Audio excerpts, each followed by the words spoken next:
বন্ধুরা, আপনাদের সবাইকে কাকার গল্প চ্যানেলে স্বাগত। আমি আপনাদের জন্য নিয়ে আসছি রোমাঞ্চকর এবং ভিন্নধর্মী গল্প। গল্পের জগতে নিজেকে হারিয়ে ফেলতে সাবস্ক্রাইব করুন এবং বেল আইকনটি চালু করে দিন। চলুন শুরু করা যাক আজকের নতুন একটি গল্প। আজকের গল্প বিভূতিভূষণ বন্দ্যোপাধ্যায়ের ভূত। কি বাদামি হতো শ্রীশ পরামানিকের বাগানে।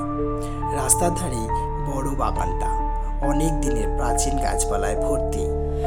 নিবিড় অন্ধকার বাগানের মধ্যে দিনের বেলাতেই। একটু দূরে আমাদের উচ্চ প্রাইমারি পাঠশালা, রাখাল মাস্টারের স্কুল। একটা বড় তুত গাছ আছে স্কুলের প্রাঙ্গণে, সেজন্য আমরা বলি তুততলার স্কুল। দুজন মাস্টার আমাদের স্কুলে, একজন হলেন হীরালাল চক্রবর্তী। স্কুলের পাশেই এর একটা হাড়ির দোকান আছে, তাই এর আরেক নাম হাড়ি বেচা মাস্টার। মাস্টার তো নয়, সাক্ষাৎ জম। বেতের বহর দেখলে পিলে চমকে যায় আমাদের। টিফিনের সময় মাস্টার মশাইরা সব ঘুমোতেন। আমরা নিজের ইচ্ছে মতো মাঠে বাগানে বেরিয়ে 1 ঘন্টার সময় ধরে খেলতাম। 1 ঘন্টা পরে এসেও হয়তো দেখি তখনও মাস্টার মশাইদের ঘুম ভাঙেনি। সুতরাং তখন আমাদের টিফিন শেষ হলো না। টিফিনের মানে হচ্ছে ছুটি, মাস্টার মশাইদের ঘুমানোর সময়। সেদিনও এমনই হলো। রেল লাইন আমাদের স্কুল থেকে অনেক দূরে। আমরা মাতলার পুল বেরিয়ে এলাম, রেল লাইন বেরিয়ে এলাম। ঘন্টাখানেক পরে এসে দেখি এখনো হাড়ি বেচা মাস্টার নাক ডাকছে। নারায়ণ বললেন, ওরে চুপ চুপ, চেঁচাস না, চল ততক্ষণ পরামানিকদের বাগানে বাদাম খেয়ে আসি। আমাদের দলে সবাই মত দিল। আমি বললাম, বাদাম পাড়া সোজা কথা নয়, তলায় কত পড়ে থাকে এ সময়, চল তো দেখি। এইবার আমরা সবাই মিলে পরামানিকদের বাগানে ঢুকলাম পুলের তলার রাস্তা দিয়ে। দুপুর 2টো, রোদ ঝমঝম করছে। শরৎকাল, রোদের তেজও খুব বেশি।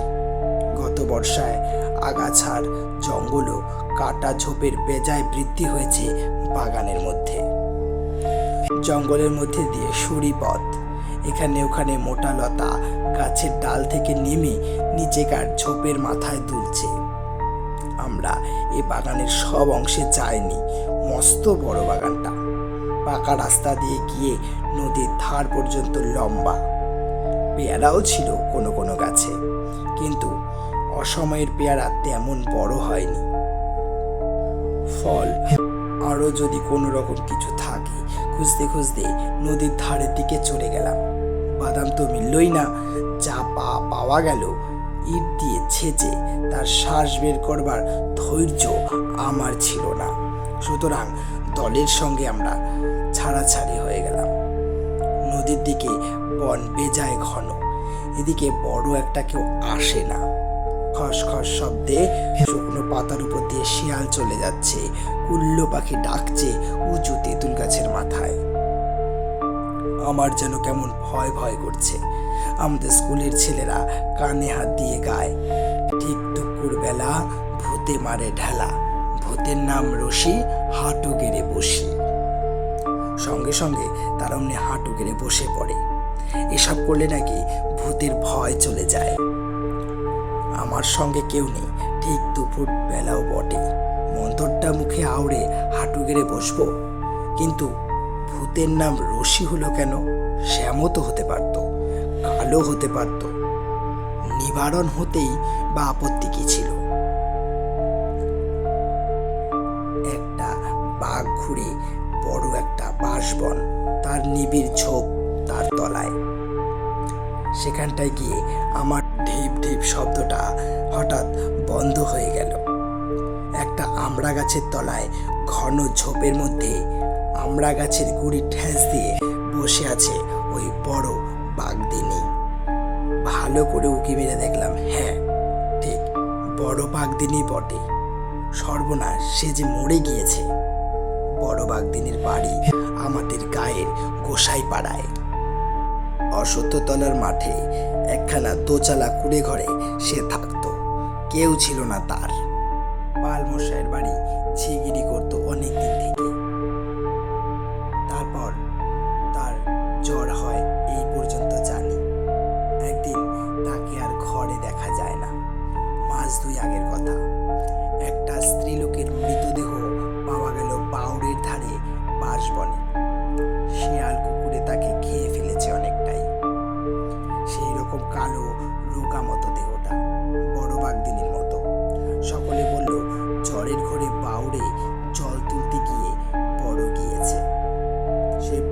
বাগদিনী আমরা গাছের গুড়ি ঠেস দিয়ে দিব্যি বসে। আমি এক ছুটে বন বাগান ভেঙে দিলাম ছোট পাকা রাস্তার দিকে। যখন বাদামতলার মধ্যে এসে পৌঁছলাম তখন আমার গা ঠাক ঠাক করে কাঁপছে। ছেলেরা বলছে, কি হয়েছে রে, অমন করছিস কেন? আমি বললাম, ভূত। ভূত কোথায় রে? সে কি? দূর, বড় বাগদিনী বসে আছে ঝোপের মধ্যে আমড়াতলায়, সেই নদীর ধারের দিকে স্পষ্ট বসে আছে, আমি দেখলাম। সে কি রে, তা কখনো হয়? নিজের চোখে দেখলাম একেবারে স্পষ্ট বড় বাগদিনী। দূর, চল তো যাই, দেখি কেমন, তোর যত মিথ্যে কথা। সবাই মিলে যেতে উদ্যত হলো, কিন্তু সেই সময় দলের চায় নিমাই কলু বললে, না ভাই, ওর কথায় বিশ্বাস করে অত দূর গিয়ে স্কুলে ফিরতে বড্ড দেরি হয়ে যাবে। এতক্ষণ মাস্টারদের ঘুম ভেঙে গেছে। হাড়ি বেচা মাস্টারের বেতের বহর জানো তো, সে ঠেলা সামলাবে কে? আমি ভাই যাব না, তোমরা যাও, ওর যত মিথ্যে কথা। ছেলের দলের কৌতূহল মিটে গেল হাড়ি বেচা মাস্টারের বেতের বহর স্মরণ করে। একে একে সবাই স্কুলের দিকে চলল, আমিও চললাম। আমরা গিয়ে দেখি মাস্টারমশাইদের ঘুম খানিক আগেই ভেঙেছে।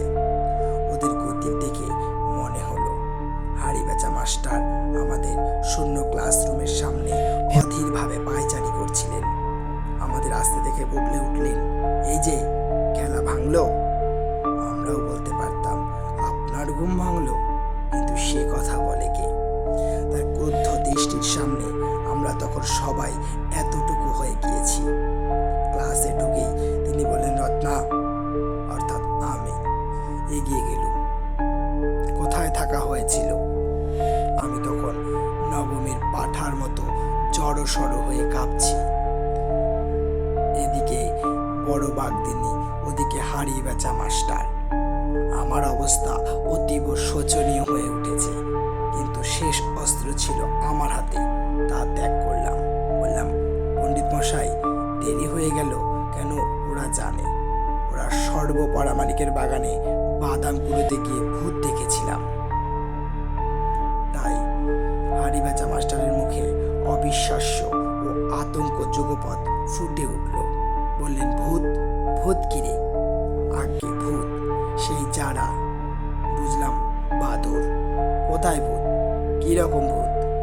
সবিস্তারে বললাম। আমরা সঙ্গীরা সবাই দেখেছি। তখন সবাই আমাকে সমর্থন করল। আমায় কি রকম হাঁপাতে হাঁপাতে আসতে দেখেছিল, বলল সে কথা। হাড়ি বেচা মাস্টার ডেকে বললেন, শুনছেন দাদা? রাখাল মাস্টার তামাক খাওয়ার জোগাড় করছিলেন। বললেন, কি? ওই কি বলে শুনুন, রত্না নাকি এক্ষুনি ভূত দেখে এসেছে সর্বপরামানিকের বাগানে। সর্বপরামানিক? সেটা আবার কি? আরে, ওই শ্রীশ পরামানিকের বাবার নাম, ওদেরই বাগান। আবার বর্ণনা করি সবিস্তারে। রাখাল মাস্টার গোড়া ব্রাহ্মণ, হাঁচি, টিকটিকি, জলপড়া, তেলপড়া সব বিশ্বাস করতেন। গম্ভীরভাবে ঘাড় নেড়ে বললেন, তা হবে না, অপঘাত, মৃত্যু, গতি হয়নি। হাড়ি বেচা মাস্টার একটু নাস্তিক প্রকৃতির লোক। অবিশ্বাসের সুর তখনও তার কথার মধ্যে দূর হয়নি তার মাথা থেকে। তিনি বললেন, কিন্তু দাদা, এই দুপুরবেলা ভূত থাকবে বাগানে বসে গাছের গুড়ি ঠেস দিয়ে? তাতে কি? তা থাকবে না কেন? এমন কিছু লেখাপড়া করে দিয়েছেন নাকি? তোমাদের আবার যত সব ইয়ে। আচ্ছা, চলুন গিয়ে দেখে আসি। ছেলেরা সবাই সমস্বরে চিৎকার করে সমর্থন করলেন। রাখাল মাস্টার বললেন, হ্যাঁ, যত সবই। ভূত তোমাদের জন্য সেখানে এখনো বসে আছে কি না? ওরা হলো কি বলে, অশরীরী, মানে ওদের শরীর নেই। ওরা মানে বিশেষ অবস্থায়। হাড়ি বেচা মাস্টার বললেন, চলুন না দেখে আসি গিয়ে কিরকম কাণ্ডটা, যেতে দোষ কি? আমরা সকলেই তো এই চাই, এরা গেলে এখন স্কুলের ছুটি হবে। সেদিকে আমাদের ঝোঁকটাই বেশি। যাওয়া হলো সবাই মিলে। হুড়মুড় করে ছেলের পাল চলল মাস্টারদের সঙ্গে। আমি আগে আগে, ওরা আমার পেছন পেছন। সেই নিবিড় ঝোপটাতে আমি গিয়ে দেখালাম ওদেরকে। যে দৃশ্য চোখে পড়ল তা কখনো ভুলবো না। এত বছর পরেও সে দৃশ্য আবার যেন চোখের সামনে দেখতে পাই এখনো। সবাই মিলে ঝোপঝাপ ভেঙে সেই আমড়াতলায় গিয়ে পৌঁছালাম। যা দেখলাম তা অবিকল এই: আমড়া গাছের তলায় একটা ছেঁড়া, অতি মলিন, অতি দুর্গন্ধ কাঁথা পাতা, পাশে একটা ভাঁড়ে আধ ভাঁড়টা জল, এক রাশ আমড়ার খোসা ও আটি জড়ো হয়েছে পাশে, কতটা টাটকা, কত কিছুদিন আগে খাওয়া। এক রাশ কাঁচা তেঁতুলের ছিবড়ে, একটা পাকা চালতার ছিবড়ে শুকনো। ছিন্ন কাঁথার উপর জীর্ণ শীর্ণ বৃদ্ধা বড় বাঘদিনী মরে পড়ে আছে। খানিক আগেই মারা গিয়েছে বড় বাঘদিনী। এই সমস্যার কোনো মীমাংসা হয়নি। আমরা হই হই করে বাইরে গিয়ে খবর দিলাম। গ্রাম্য চৌকিদার ও দফাদার দেখতে এলো। কেন যে বড় বাঘদিনী এই জঙ্গলে এসে লুকিয়েছিল নিজের ঘর ছেড়ে, এই প্রশ্নের উত্তর কে দেবে? কেউ বলে ওর মাথা হঠাৎ খারাপ হয়ে গিয়েছিল, আবার কেউ বলে ওকে ভূতে পেয়েছিল। কিন্তু বড় বাঘদিনী মরেছে অনাহারের শীর্ণতায় ও সম্ভবত আশ্বিন কার্তিক মাসের ম্যালেরিয়ায় ভোগে। কেউ একটু জল দেয়নি তার মুখে। অবশ্য কেই বা দেবে এই জঙ্গলে? কেই বা জানতো? বড় বাঘদিনীর এই আত্মগোপনের রহস্য তার সঙ্গেই বড় পারে চলে গেল। তো বন্ধুরা, গল্পটি শোনার জন্য আপনাকে অনেক ধন্যবাদ। যদি গল্পটি আপনার ভালো লেগে থাকে তাহলে লাইক বাটনে ক্লিক করে আপনার ভালো লাগার ছাপ রাখুন, আর কমেন্টে জানান আপনার গল্পটি কেমন লাগলো। আর এখনও যদি সাবস্ক্রাইব না করে থাকেন তাহলে সাবস্ক্রাইব বাটনে ক্লিক করুন, আর গল্পটি বন্ধুদের কাছে শেয়ার করতে ভুলবেন না।